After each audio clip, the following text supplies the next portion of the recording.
Hello and welcome to the Local Leaders Podcast. I'm your host, Jeff Johnson. The Local Leaders Podcast provides a platform for successful business owners to share their stories, their experiences, their advice, and their ideas in order to help our listeners achieve more success in their business and in their lives. Get ready, another great show is coming up.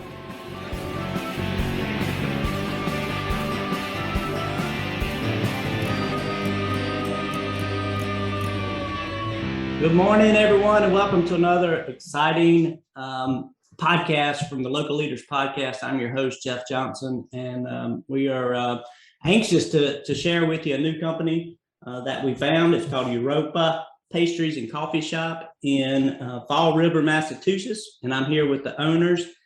We've got Erica and Kevin Couto. Kevin is not in the picture. This is Andrew Ferrara. So we've got two of the three owners here today, and I want to welcome you to the show. Hello. Thank you so much for having us.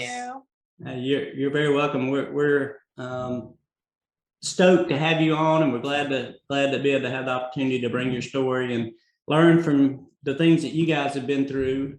You got one piece that I definitely want to hear a little bit about because you guys purchased this business back in 2018. So I'm anxious to kind of hear how that decisioning was made and how you landed on this particular business and all that. So I'm just going to stop talking. I'm going to turn it over to you guys and kind of let you share your story about the business. So oddly enough, we actually had no intentions of purchasing a business. We were actually looking for a rental property for us. And one day my brother-in-law got one of those real estate books that they, have at the end of the stores. And he went through it and he's like, oh, there's a bakery for sale, but it didn't say what name it was. And so we're like, oh, that's cool. And my brother-in-law and I, we like to bake for fun on the weekends and we were not, busy at work. And they're like, oh, it comes with a rental property too. I'm like, oh, this is kind of interesting. So we went and found out what it was. And it was actually a cafe that we used to frequent as children every week. So we found out, we kind of got a little excited because we're like, oh, wow, this is a very popular, established cafe. It's been over 20 years. And, we thought, why don't we take a swing at it?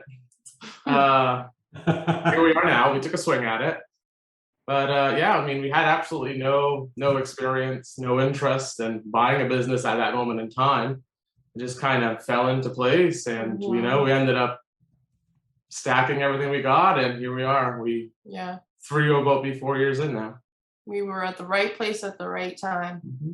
Yeah, so it must have been a great opportunity financially for you guys to just go from not having any. It's almost like you drive by a car lot, and you have no intention of buying a car, but you make the mistake of pulling in. Yeah, exactly. And then you want it, right? You got to have it. And the funny thing was, we were actually thinking of buying a rental property out in Europe. And then, while we were out there, we're like, we don't feel like this is the right thing. I think we're going to actually pull the trigger and we're going to buy this cafe. Mm-hmm. Wow. And that's kind of how we made our decision. And we went right through it with there. That's cool. How long did it take you to, I don't know if the building was idle or whatever, did it take a while to get it ready? So from July, we started the end of July, and then we were officially owners by 3 days before Christmas. Yep. Gotcha. And we got kind of thrown into the wolves because the busiest holiday for us is Christmas, which was quite the learning experience to say the least. Mm-hmm. Yeah. Well, you had the opportunity for immediate cash flow, but you got thrown to the wolves. Right. It would have been easier to wait till January 1. Right, exactly. But it was good, you kind of have to ship up or shape out kind of ordeal, and you had to learn as fast as possible. So we made do what we could get out of those first 3 days and made it work. Yeah, that's awesome. Well, just share a little bit about kind of what the restaurant's about. I know the name kind of says it all, probably Pastries and Coffee Shop, but Yes, so we are European based. Everything that we do from menu to atmosphere to our even our customer service is European style. We tend to we were very fortunate to previous owning Europa. We traveled a lot. So, we've been to Italy, we've been to France, Croatia, a lot of different places. So we kind of know the atmosphere of what it's like to have a coffee shop in Europe versus an American style coffee shop. And since we kind of already understood that, which was why purchasing this type of business was a fit, because they already laid the foundation of what a European style coffee shop is. And then we just really honed in on what makes us unique. And then that's what we've been kind of capitalizing on. Our atmosphere, to the music that we play. What else? We're fast casual. And then even our desserts, like, a lot of people will go into a bakery and say, hey, do you guys have donuts? And, we're not gonna please the American for, I know they love their donuts, but we really stick to our guns with, European pastries and sandwiches and soups and especially drinks, of course. Yeah. So I think that's what makes us unique and different. Well, and you've got to be these days to be able to stand out from the crowd. And well, the fact that you're still standing is a testament, number one. And you got through, all the challenges of COVID and are still operating. But having a unique concept is makes all the difference. Is Fall River? I'm not familiar with Fall River. Is that a big city, a small town, kind of? It's about 85,000 people. Yeah. And a good chunk is European heritage. Ah, perfect then. Irish, Portuguese, Polish, French. And now we're getting Spanish, Brazilian. So we're kind of getting a new clientele, but they're coming in to actually appreciate our concept because it's something that they never experienced It's a before. different culture. Yeah, I don't know that I've ever really had had that experience as well. You mentioned European when you first were talking about European style? You mentioned customer service. Is that, how does that differ from traditional American customer service? Very, very different. So let's go with like a Starbucks, right? Yeah, exactly. So typical Starbucks, you walk in, you place the order, your barista kind of has very minimal conversation. They just say, hi, how are you? What do you want? And then you're on your way to the next line to pick up your items. So the interaction is different. Our interaction is more of a let's have a conversation one-on-one with your neighbor. How are you? How was your day? Especially if they're there at least once a week or even once a month. We're very particular in remembering their order because, we're human, we're creatures of habit. So your order is very slightly going to change. But I think that, anticipating what the customer wants before they even order it is a very European experience. I also think that with us and what makes us different from a lot of other places is a lot of the times our customers come in and they enjoy the conversation aspect, and we will set aside our own time even while we're working so that we can have a chat with them and we can make sure that they feel welcomed at all times. And I think a lot of people, it's kind of like the hustle and bustle of they're just trying to serve the customer on to the next where we'll serve the customers and then we'll kind of come back and we can continue having the conversation that we were having when we were serving them up at the register. And I think a lot of people appreciate that. And a lot of people feel that when they're not rushed, and especially here, we're very big on coffee culture because it's very European. People will sit there and they're sipping on a cup of coffee for, half hour. And then half hour later, they want another cup of coffee. And then, we're there, we're chatting with them. That's something that a lot of places don't really have. You're sitting there talking to the barista and they're like, oh, can I get another cup of coffee? Sure, let me go make that for you. And, bring it back and you can continue to have a conversation with them. It's a very personalized experience. So we know, and then we get to know you on a different level. So then I know, how's your son? How's your daughter? How's your niece, your nephew? And what did you do this weekend? Exactly. It's very and they know all about our lives too, because it's kind of a two-way road. Like, we know about their lives, they know about our lives. They always ask us, like, what'd you do this weekend, or what are you going to go away? It's kind of an interesting kind of established way of life. And I mean, granted, before we took ownership, there was a little bit of that, but I think once we kind of took over, I think we kind of grew on it, because we noticed that our customers really enjoy having open flow communications, not only with us, the owners, but with our employees as well. And customer to customer too. Right. You get to be friendly with one another. Which I feel like you don't really see in most coffee shops, where people are kind of speaking to one another freely without any, something's on the news and they just kind of chit chat with one another about the news, and they could be a complete stranger and it's totally cool with it, Yeah, no, I get it. You're right. It's like most of the chains, it's like herding people through, and you're just trying to crank out orders, and Right. you guys are delivering a different experience. So I'm sure that's making a big difference in your success so far. Let's talk a minute about, well, let me ask you this first before we go into challenges. How do you guys, there's three of you, three partners. We have a lot of listeners and a lot of people who are interested in how that works. So do you guys have like specific duties that you take care of, or parts of the business? How's the working relationship kind of between all three? We try not to kill each other is the first part. Keeping yelling to a minimum. No, we don't do that. No, we don't do any of that. Well, first, I think our relationship is, beneficial in that aspect, because, we're siblings and we have my husband. So we had a relationship prior to going into business. And I think that's important, even with, different partners of friends going into business. Mm-hmm. Once you know someone on a friendship level, you also get to know them on a business level. And that's I think, super important, because then you know how that person, what triggers them, what's their strengths, what's their weaknesses. And because we knew all of that amongst ourselves very well, we knew what we were going to be best at. And that's kind of how we managed our day-to-day duties and responsibilities. So I handle marketing, social media, the grunt of the business, all the paperwork, the back and forth of ordering, establishing vendors, dealing with client relations, that type of stuff, as well as the brand image. Andrew is front of house, basically. Yeah. So I manage the staff, I manage everything that kind of goes on front of house. I worry about, all the ordering that happens for the front of house, all the things that we need.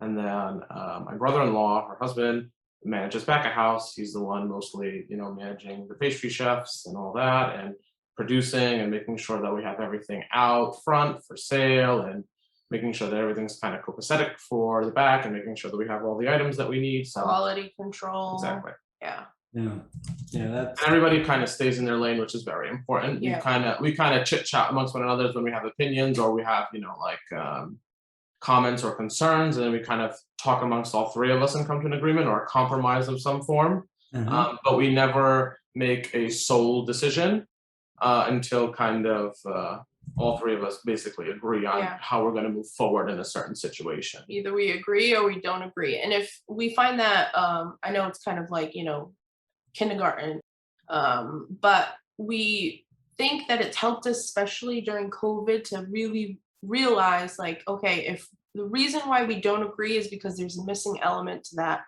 response or that answer. And then even if, let's say, it's probably the easiest response or the easiest solution to a problem, but one of us feels strongly to disagree, we won't move forward with that, whatever it is, even if it's a 2/3 vote, because later on, the future always tells us, like, see, this is why we didn't move forward with that, because there was a reason for it. And maybe one of us or just doesn't see it in that way, but then we kind of get to understand what was the reasoning behind it. So I think it's important that we always stick to either we're all in or we're not gonna, continue. Yeah, well, it's good. And when you have partners, it's and partners mixed with family, it's really the most potentially explosive type of ownership situation to be in, and but it sounds like you guys have it kind of figured out and are going smooth most of the time. Right, Yeah. most of the time. I mean, we try to get a family life work balance. We're still working on that. It's hard. It's very hard. Sometimes we come home and we have, family dinners on Saturdays and we can not help but talk about work, but It's hard. But it's a work in progress. Yeah, we're working on it. Are you guys just serving breakfast and lunch, or are you staying late too? We serve breakfast and lunch, but our kind of, I guess, schedule is difficult because we have to be there very early in the morning. Yeah. So we don't stay up late, but we do wake up very early. Yeah. Okay. Yeah, I didn't. I assumed you probably weren't doing dinner service, but just wanted to clarify that because that even though you might be getting up at 4 a.m, at least you're getting out of there maybe by 3 or so, and a little later. 6. Oh God, I was hoping y'all were getting out a little sooner than that. No, and we're starting around 1, 2-ish. Oh my gosh. Yeah, long days. Yeah, that's crazy. So how many employees do you guys have besides yourselves? We're on 3 right 4. now. We're looking 4. for 4. We're looking for one more too. Probably, yeah. We're getting to 5 right now. Yeah. Yeah, and that's on top of you three, right? On top, yeah, because we're active. Yeah, we're active employees as well. Yep. Well, you're growing. So what's kind of is there a growth plan for you guys? Looks like you got a great business. Have you thought about what's next? Yeah. I mean, we're trying very hard to move to the next step for us. I mean, we're trying to evaluate our options. I mean, we would of course love to be able to either get a second location, maybe expand our own location, because we're only limited to about 32 seats. So we're not very large. And we have points in time during the day and especially on the weekends where we run out of room, and we're trying to accommodate as much as we can. So we're hoping in the near future, maybe in a couple of years, that we can hopefully branch out and, bring the experience to other people, or have at least more people be able to experience where we are currently. Yeah, the hardest part of where you guys are. I mean, there's thousands of restaurant owners out there in the exact same spot you're in. Your business is going great, but you are having to hump to make it happen, and you're so caught up inside, doing the day-to-day, getting up at 1 o'clock in the morning and not getting home till 6, that you just don't have the bandwidth or the time to step back and be able to say, okay, now how do we grow this thing and ease up on all this work? It is the entrepreneur's dilemma, and you're slap dab in the middle of it. And we have that conversation quite a bit, are we going to make that step, or can we? And then, right now our new kind of phrase is, well, we're going into the holiday season. So it's kind of like, oh, we got to prep ourselves. Don't push ourselves, because we know that, the 1 o'clock turn into midnights, and then the midnights turn into 8 p.m.s. And so we know that we have to kind of pace ourselves. Otherwise we're going to run out of energy real fast. Yeah. Yeah. That's a tough situation. And, I'm gonna have to look back through some of the podcasts we've done and send you links to a couple of them, or recommendations on people who found a way out of that dilemma. And that's really what our the vision for this podcast is. That's what I had for it, is for people just where you are to find a way to get out of that and move up. Take that next jump. And it's it's a time issue, it's a capital issue typically, but I think more than anything it's time, because if you had to spare time, you can go out and find the money, and to be able to make it happen, even if that means bringing in an investor, or going in and taking out loans, or looking for unique opportunities. A lot of different cities have development opportunities. Where they'll help you. If you put a location in some rural area or something like that. So anyway, there's all kinds of ways around it. And creative being really creative on the financials with these, with other restaurant owners looking to sell, or with landlords who have the space and the capacity to help. They are much more creative these days with helping people like you get in. So it's really time. You got to have time to go chase all that down. Anyhow, I just went off on a tangent. Sorry about that. But that's my thing. That's my jam. That's what I like to talk about. So what kind of, since COVID, well, let me ask you this. Are you guys, is this, you walk in, you counter service, you walk in, order, sit down? So yeah, so you basically order at the counter and then you sit down and then we'll bring you everything that you ordered to the table. Gotcha. What kind of, since COVID, what kind of challenges have you run into? Is it, a lot of people have staffing issues. Yours maybe not quite as bad since you got the three of you in there all the time. Yeah. I think especially now as COVID is kind of, dwindling and not dwindling, we're kind of at like a standstill almost. We're running into what I think a little bit of every industry, regardless of, where you're coming from, is shortages. I've always said, I don't want to hear the word that everybody always tells me, oh, we're looking for this, we can't find this anymore. Or, oh, you don't have this product version, but they have this version. So shortage, I'm tired of hearing that word. And pricing, that is, pricing. And not necessarily our prices, but the cost of goods really it's astronomical. I mean, what we used to pay for, and I'm not talking, a year ago, I'm talking maybe, let's say February. So a few months ago, we would pay, $60 for a particular product. And today we're going upwards to almost 110. And it's extremely difficult. Any business will know that you got to make profit margins, and to continue making that particular profit margin, whether it's 6%, 30%, or even 80%, the cost of buying a good is extremely important. And it's even more difficult with restaurant, and because that affects your recipe. You can't buy cilantro from this farmer and then go to a different farmer and buy cilantro and expect that the flavor be the same. It's not. And for us, our biggest is consistency. So, you can come in a year from now and you're going to have the same taste and flavor as if you were to come in every single day, So I think that is huge. It's becoming extremely difficult because you don't want to change your recipe. There's a reason why your recipes work. That's why. Yeah, the recipe is the recipe. That's why it's a recipe, right? They've been working for 23 years. Yeah, we don't want to change them now. We don't want to change it. And it's hard because then as you continue to grow and consumers start to, want more, you're now going into your profit margins of, do I still buy this item that cost me $40 more?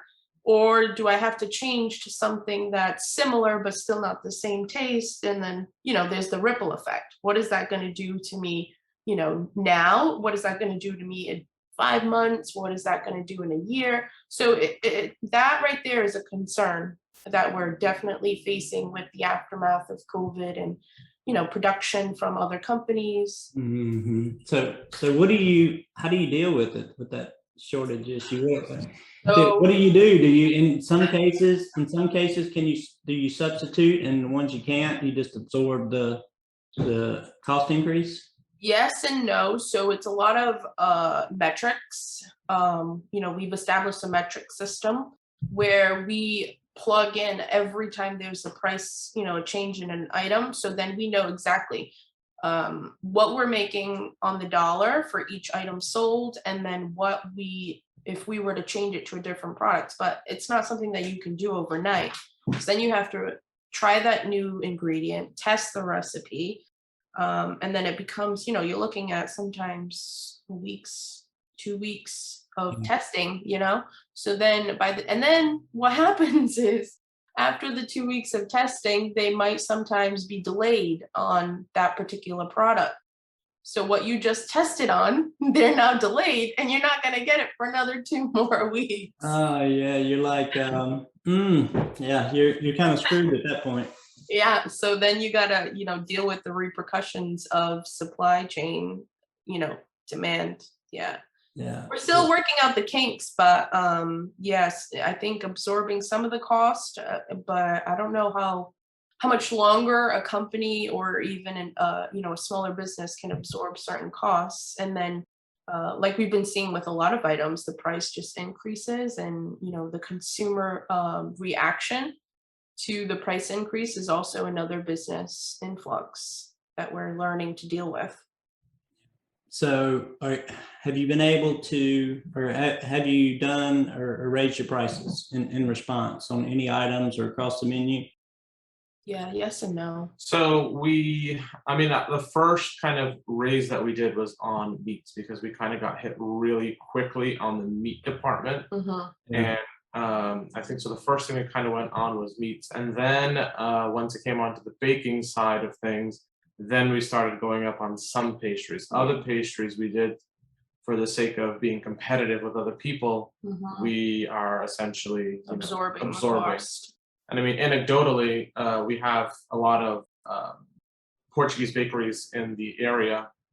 And right now they're kind of going through a similar struggle where they sell these essentially rolls by the dozen at 35 cents each. And right now flour has gone up to, $21 a bag. And they just had a conference on Sunday saying, we can't sustain our profits if flour is going to continue to be at that price. And so they have to all come to an agreement of how much they want to charge, for how much they want to charge for bread, essentially. And so, it's not just us and baking, but for people who just sell, breads and rolls and things of that nature, they're also dealing with the same kind of issue.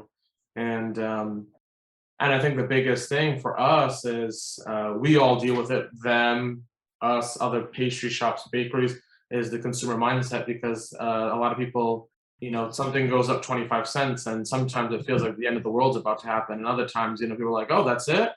And, it's kind of finding the balance of serving both customers and appealing to everybody. Mm-hmm.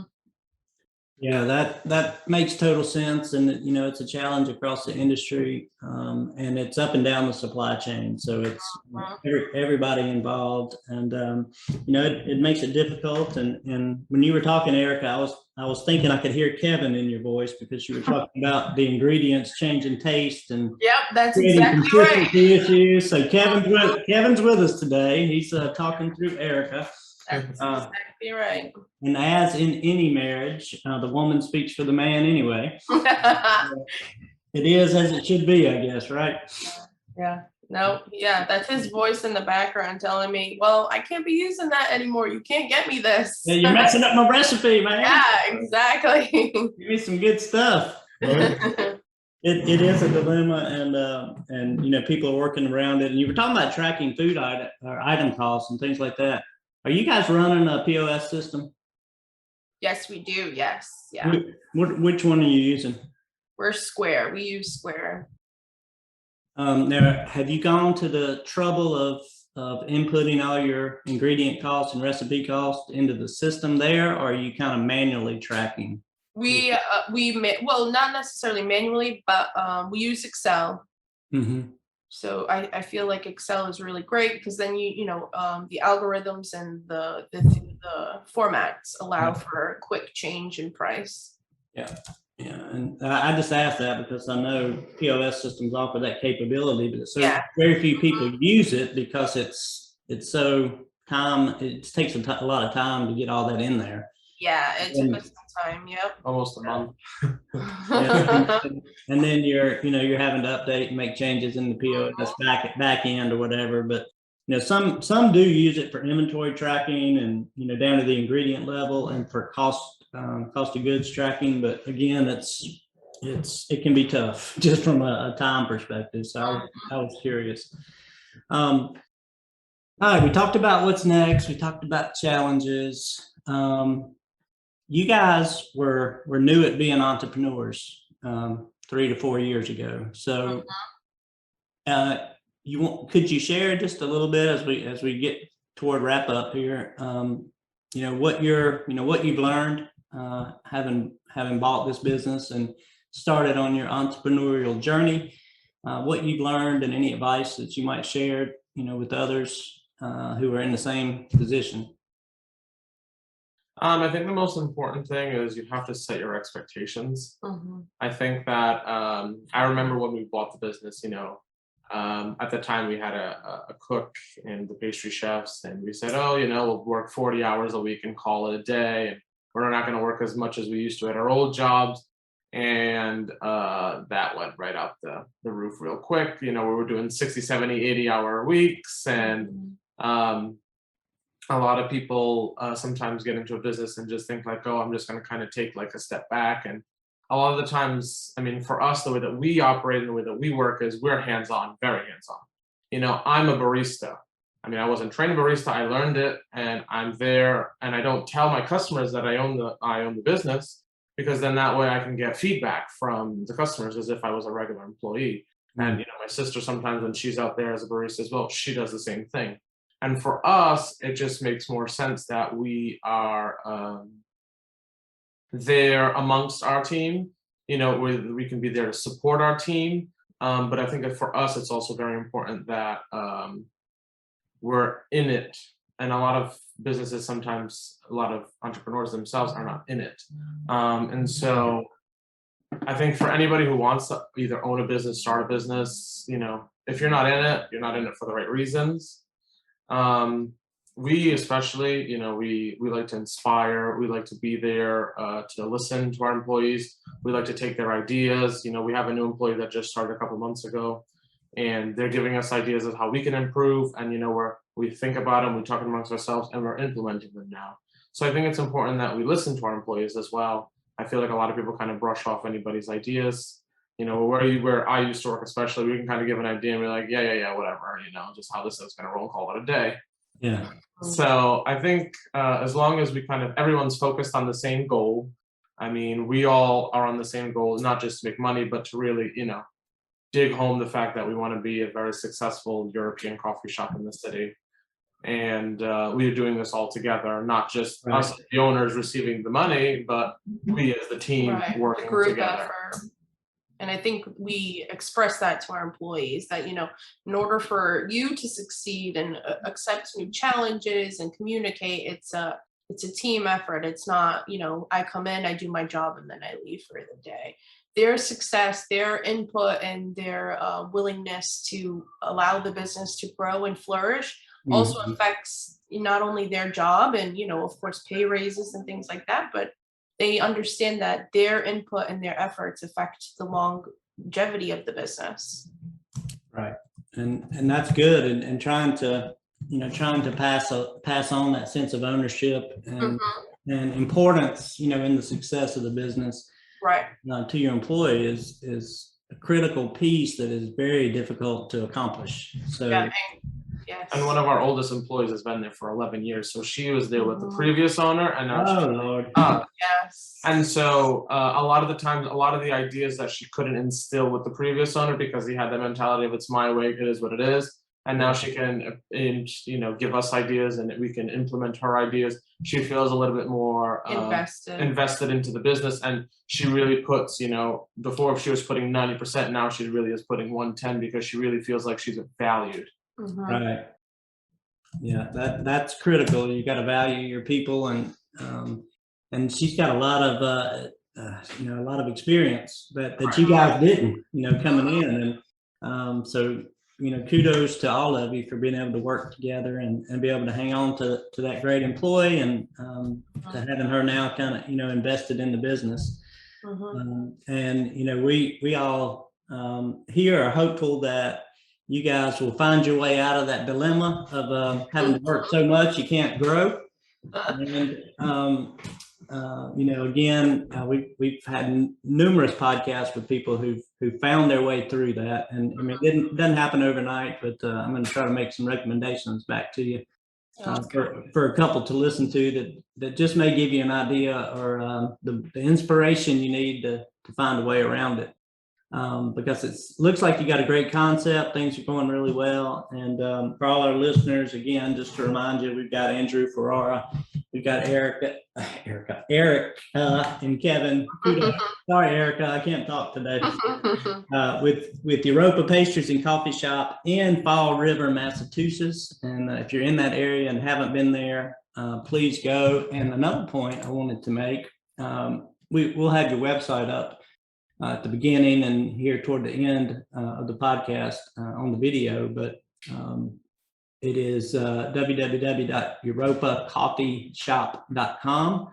And they've got a menu on there. They've got an order online to make it convenient.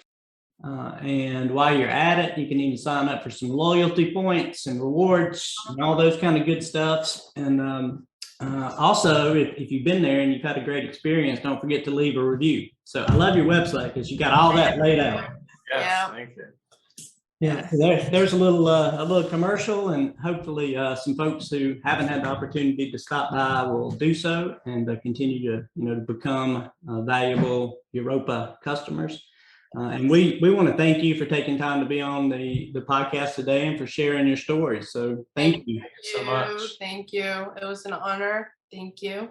Well, it's a pleasure being able to kind of share your story and learn from your experiences and hear about, the challenges that you're facing. And it sometimes it just feels good to know somebody else has problems. Yeah. I know. Then the same or similar, right? Yeah, exactly. And hopefully we're hoping to kind of create a community around this podcast and maybe get some of our guests like you guys in communication with some others who may be able to help each other out and lend support. So again, thank you and for being here today. Thank you. And for all our listeners, we appreciate you joining us for another episode of the Local Leaders Podcast. Keep an eye on your favorite download channel or your favorite podcast channel, and look on Mondays and Wednesdays. We'll have several new episodes coming down each Monday and Wednesday. So thank you again. I'm Jeff Johnson, and I am out of here. See you guys.